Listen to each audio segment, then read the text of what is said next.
이런 분들 꼭 계세요. 차용증을 어떻게 써야 증여세를 피할 수 있냐고요. 어떤 내용들이 먼저 들어가게 되는 거죠? 유의사항은 무엇인지에 대해서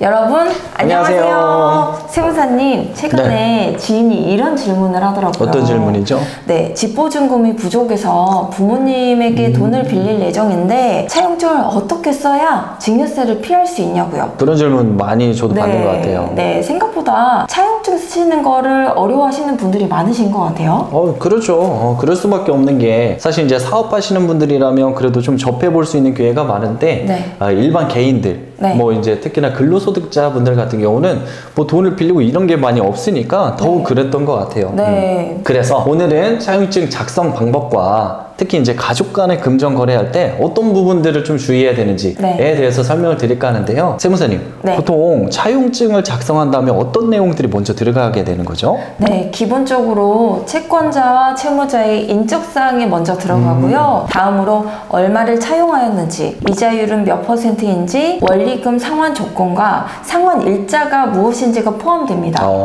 네, 사실 너무 기본적인 내용이잖아요. 그렇죠. 네, 하지만 세법상으로는 뭔가 거창한 문장보다도 핵심적인 내용이 들어가 있는지가 중요하니까요.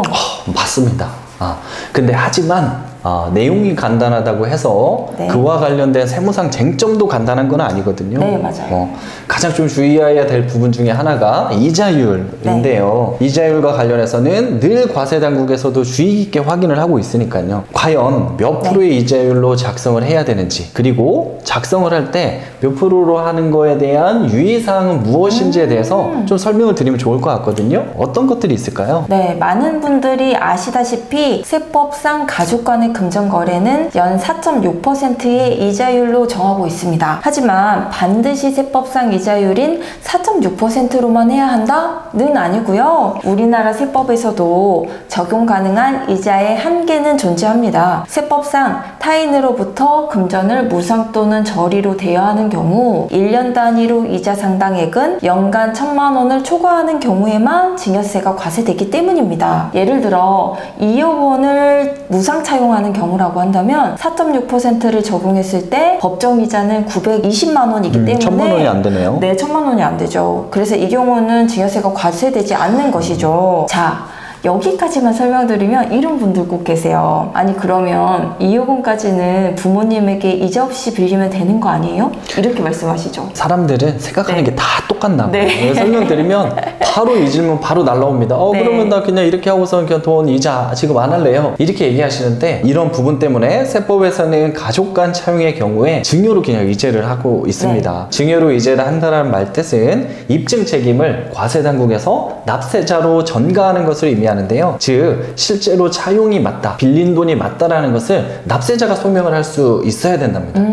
그게 이제 중요하고요. 따라서 가족 간 금전거래 시에는 아무리 차용증이 있더라도 말씀드린 것처럼 증여로 이제가 먼저 되기 때문에 이자율은 반드시 4.6%일 필요는 없지만 저리 낮은 금액이더라도 이자를 지급하는 것이 매우 중요하며 매월 또는 이제 분기별 주기적으로 이자 지급하는 것이 매우 중요하답니다. 네, 맞습니다. 이와 같은 맥락으로 유의할 점을 하나 더 말씀드리자면요. 매월 이자 지급하는 것이 좀 번거롭다 보니까 차용증 작성 시에 원금과 일시상환이라고 하는 경우도 있는데요. 운 좋게도 원금을 전액 상환한 후에 자금출처 세무조사가 나온다면 원금의 상환을 인정받을 수 있겠죠? 그죠? 하지만 상환 전에 세무조사가 나온다면 이도 마찬가지로 증여금액으로 보아 증여세가 추징될 수 있기 때문에 유의하셔야 합니다. 조사 나올 당시에 상환이 안 됐어? 그럼 이자 지급한 게 없으니 차용으로 소명하는 게 애로가 분명히 있거든요. 맞아요. 그래서 안나 세무사님 말씀하신 것처럼 이 부분을 좀 주의하셨으면 좋겠고 이자율 말고도 또 주의하셔야 될 점이 있잖아요. 그것도 설명 좀 부탁드릴게요. 만약 자금출처 세무조사를 진행하여 취득 원천으로 차용 거래로 입증을 했다면 국가에서는 해당 차입금이 상환될 때까지 관리를 진행하게 되는데요. 이른바 부채 사후 관리라고 합니다. 세무조사로 차입금액의 소명이 끝났다고 하더라도 해당 차입금이 전액 상환될 때까지 국가는 몇 년이고 안내문을 보낼 테니 상환 전까지는 주기적으로 이자 지급하시는 것을 반드시 유지하셔야 합니다.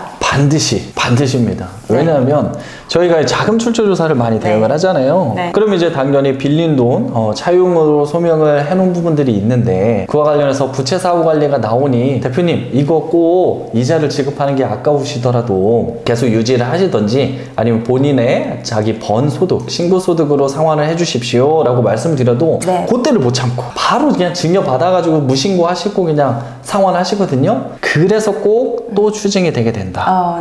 그래서 이 부분을 다시 한번 말씀을 드리고 가족 간에 빌린 돈도 반드시 갚아야 한다는 생각을 꼭 좀 가지셨으면 좋겠고 그렇게 하셔서 불이익 받지 않으시는 거를 말씀드리도록 하겠습니다. 지금까지 노원세무법인이었습니다. 슬기로운 절세생활 하세요.